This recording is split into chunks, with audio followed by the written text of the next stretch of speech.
किसे स्टार्ट करने वाले हैं? हम लोग स्टार्ट करने वाले हैं डेवलपमेंटल बायोलॉजी।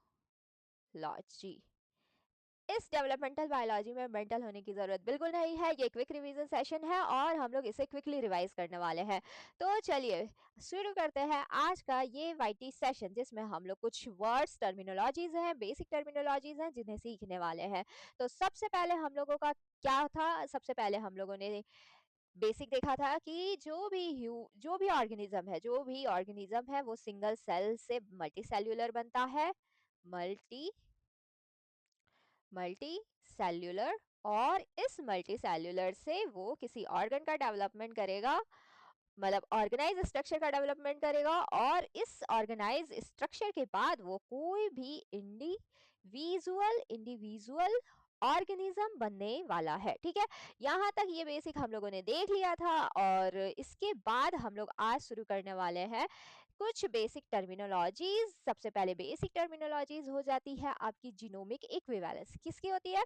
सबसे पहले बेसिक टर्मिनोलॉजी हो जाती है आप लोगों की जीनोमिक जीनोमिक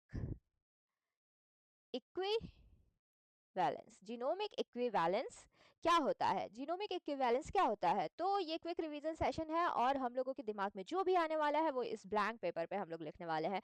तो जीनोमिक इक्विवेलेंस क्या होता है कि कोई भी सेल है उसके पास क्या होने वाला है? एक न्यूक्लियस होने वाला है।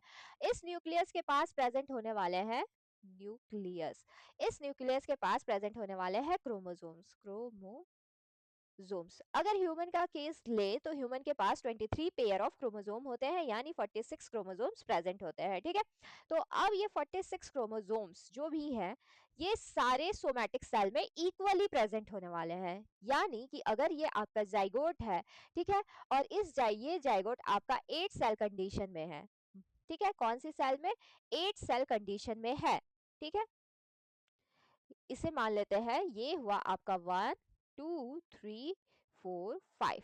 ठीक है, 6 7 और 8 भी है। ठीक है, अभी यहाँ हम लोग रिप्रेजेंट नहीं कर पा रहे हैं पर कोई बात नहीं। तो 1 पे जो क्रोमोसोम नंबर होंगे वही 2 में होने वाले हैं, वही 3 में होने वाले हैं, वही 4 में होने वाले हैं, और सो ऑन वही 8 सेल में भी होने वाले हैं, और वो नंबर ऑफ क्रोमोसोम होने वाले हैं 46। यानी हर सोमैटिक सेल के पास सभी तरह के जीन्स प्रेजेंट होते हैं। ठीक है, तो उसे ही इस पूरे फिनोमिना को हम लोग क्या कहते हैं? जीनोमिक इक्विवेलेंस कहते हैं। ठीक है, इसे क्या कहते हैं हम लोग? जीनोमिक इक्विवेलेंस कहते हैं। यानी कि आपकी जो सेल है उसके पास न्यूक्लियस होने वाला है और जितने भी सोमैटिक सेल है उनमें equal number of chromosome present होने वाले हैं। इसे हम लोग क्या कहते हैं? जीनोमिक इक्विवेलेंस कहते हैं। ठीक है, इसके बाद आप लोगों का डिफरेंशियल जीन एक्सप्रेशन आ जाता है। दूसरा टर्म आता है आप लोगों का डिफरेंशियल जीन एक्सप्रेशन। ठीक है, डिफरेंशियल डिफरेंशियल जीन एक्सप्रेशन। ठीक है, डिफरेंशियल जीन एक्सप्रेशन क्या होता है? आपके पास जितनी भी सेल्स है, जितनी भी सोमैटिक सेल है उसके पास equal number of chromosome present है। ठीक है, लेकिन लेकिन आपका जो सेल है, ये जो सेल है वो कौन सा सेल ये जो सेल है ये कौन सा पर्टिकुलर जीन एक्सप्रेशन देने वाला है? जीन एक्सप्रेशन देने वाला है। इसे इसे हम लोग क्या कहते हैं? इसे हम लोग genomic equivalence differential gene expression कहते हैं। ठीक है, इस पर्टिकुलर चीज को हम लोग क्या कहते हैं? Gene expression. जो पर्टिकुलर जीन एक्सप्रेशन देने वाला है इसे हम लोग डिफरेंशियल जीन एक्सप्रेशन कहते हैं। ठीक है, तो ये जाइगोट है, जाइगोट के पास अगर 8 सेल है तो उन 8 सेल के पास, ठीक है, उन सारी सेल के पास हर तरह का जीन एक्सप्रेस करने की कैपेबिलिटी प्रेजेंट है। लेकिन ठीक है, हर तरह का gene, all genes are present, लेकिन कौन से जीन को एक्सप्रेस करना है वो डिसाइड किया जाता है। ठीक है, कौन सा जीन एक्सप्रेस करेगा उसको डिसाइड किया जाता है, जीन एक्सप्रेशन। और उस पर्टिकुलर जीन एक्सप्रेशन से कोई सेल अपना फेट अचीव करती है।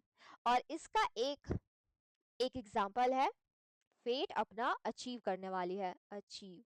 ठीक है, वो पर्टिकुलर सेल से वो अपना फेट अचीव करने वाली है, और कौन सी सेल का फॉर्मेशन करना है वो डिसाइड करने वाली है जीन एक्सप्रेशन से। ठीक है, इसका बेस्ट एग्जाम्पल है आप लोगों का, इसका एक बहुत अच्छा एग्जाम्पल है डॉली शिप, जो कि एक क्लोन्ड शिप है, ठीक है। डॉली शिप आपकी क्या है? डॉली शिप आपकी एक क्लोन शिप है।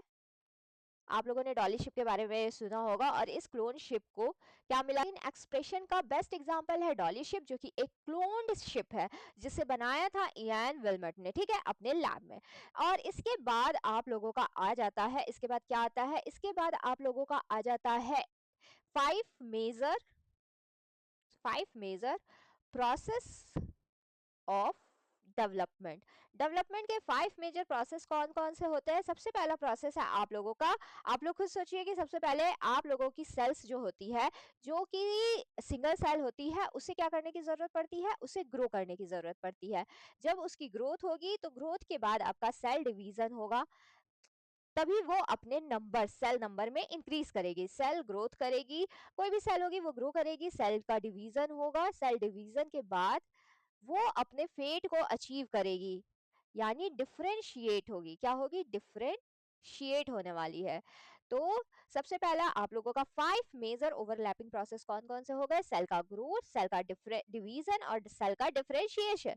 इसके बाद आपका पैटर्न फॉर्मेशन होने वाला है, ठीक है। सेल डिफरेंशिएट हुई, अपने फेट को अचीव किया, फिर उसके बाद वो पर्टिकुलर पैटर्न में आने वाली है, पैटर्न फॉर्मेशन मतलब आपके नोज का शेप ऐसा ही होने वाला है, या आईज आपकी ऐसी ही होने वाली है। ये सब कुछ किससे डिसाइड होता है? पैटर्न फॉर्मेशन से। पैटर्न फॉर्मेशन के बाद आपका ऑर्गन डेवलपमेंट होता है। क्या होता है?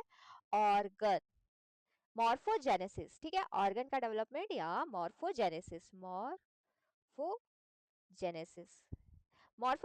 क्या होता है? मॉर्फोजेनेसिस ये जो डिफरेंशिएटेड सेल है, डिफरेंशिएटेड डिफरेंशिएटेड सेल्स जो होती हैं, वो अपने आप को ऑर्गेनाइज करती हैं, organized into particular cell, particular tissues, या फिर और ऑर्गन, पर्टिकुलर टिश्यू और ऑर्गन।